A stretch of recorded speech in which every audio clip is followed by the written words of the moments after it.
تو اس کے جواب میں سیدنا موسیٰ علیہ السلام نے کیا فرمایا؟ قال لقد علمت ما انزل هؤلاء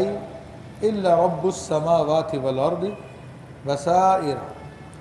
کہا یقیناً تو خوب جانتا ہے کہ انہیں نہ اتارا مگر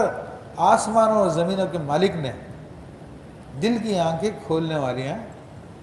یعنی یہ جو میرے پاس آیتیں آئی ہیں توریت کی، اے فرعون یہ میں اپنی طرف سے نہیں لے کر آیا، بلکہ یہ تو جانتا ہے کہ رب کریم نے نازل فرمائی ہے، اور یہ تو آنکھیں کھول دیتی ہیں، پردے کو ہٹا دیتی ہیں۔ وَإِنِّي لَأَظُنُّكَ يَا فِرْعَوْنُ مَثْبُورًا، اور میرے گمان میں اے فرعون تو ضرور ہلاک ہونے والا ہے۔ تو موسیٰ علیہ السلام نے اس کا جواب دیا زبردست طریقے سے کہ یہ جو میں آیتیں تمہارے سامنے پڑھتا ہوں تو تم سمجھتے ہو کہ شاید کچھ جادو مجھ پہ ہو گیا اس لیے میں ایسی باتیں کر رہا ہوں، نہیں، یہ آیتیں جو ہے یہ تو میرے رب کریم کی اتاری ہوئی ہے، تجھے بھی پتہ ہے۔ اور جب اس نے جواب کہا تھا کہ میں آپ کو سمجھتا ہوں کہ آپ پہ جادو ہو گیا، تو موسیٰ علیہ السلام نے جواب دیا، انہوں نے کہا مسحورہ، آپ نے کہا تو مسحورہ، یعنی تو جو ہے ہلاک ہونے والا۔ تو اب یہ مکالمہ آپ دیکھ رہے ہیں، یہ چیزیں دیکھ رہے ہیں کہ کس طرح گفتگو ہو رہی ہے حق اور باطل کے بیچ میں، اور باطل جو اس وقت بادشاہ وقت ہے، اور نہ صرف بادشاہ وقت ہے، فرعون ہے، وہ خدا بنا ہوا ہے، اس کے قبضے میں دنیاوی اعتبار سے بہت کچھ تھا، بڑی طاقت تھی اس کے پاس، بڑی آرمی تھی اس کے پاس، بڑا پروٹوکول تھا اس کا، کوئی بول نہیں سکتا تھا اس کے سامنے، لیکن جب حق آتا تو پھر چپ نہیں رہتا، حق آنکھوں میں آنکھیں ڈال کے بولتا ہے، اس سے باطل کے ایوانوں میں لرزہ پیدا ہو جاتا ہے، لیکن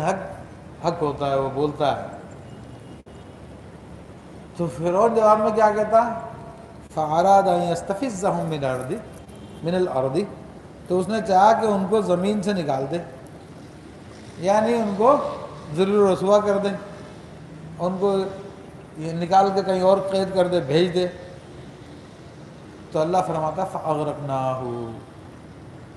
وَمَن مَّعَهُ جَمِيعًا، تو ہم نے اسے اور اس کے ساتھیوں کو ڈبو دیا، غرق کر دیا۔ اب یہ فرعون کا قصہ ہے، یہ فرعون کا واقعہ ہے،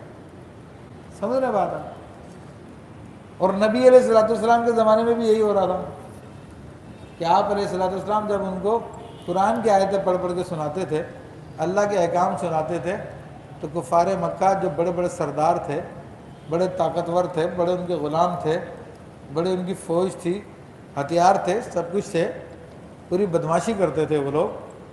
بڑا تنگ کرتے تھے۔ طائف کے میدان میں انہوں نے کیا کچھ نہیں کیا،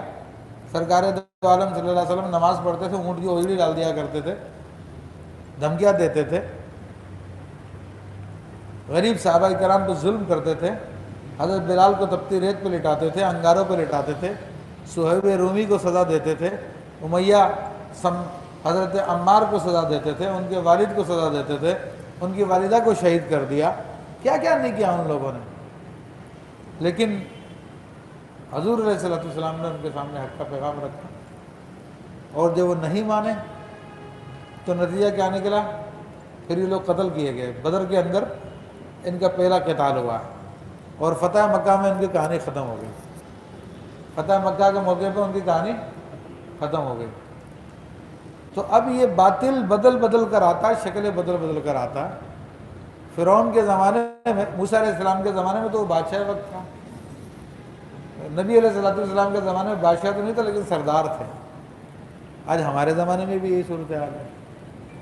ہمارے زمانے میں بھی صورتحال ہے۔ قرآن کی آیتیں زندہ ہیں، ہر زمانے میں رہنمائی کرتی ہیں۔ باطل ختم نبوت کو ختم کرنا چاہتا ہے، اور کتنی بڑی سازش کر رہا ہے، اتنی بڑی سازش کر رہا ہے کہ اسلامی جمہوریہ پاکستان کی اندر گورنمنٹ کے ڈاکومنٹس میں، الیکشن کے ڈاکومنٹس میں ختم نبوت کا نام نکال دیا گیا۔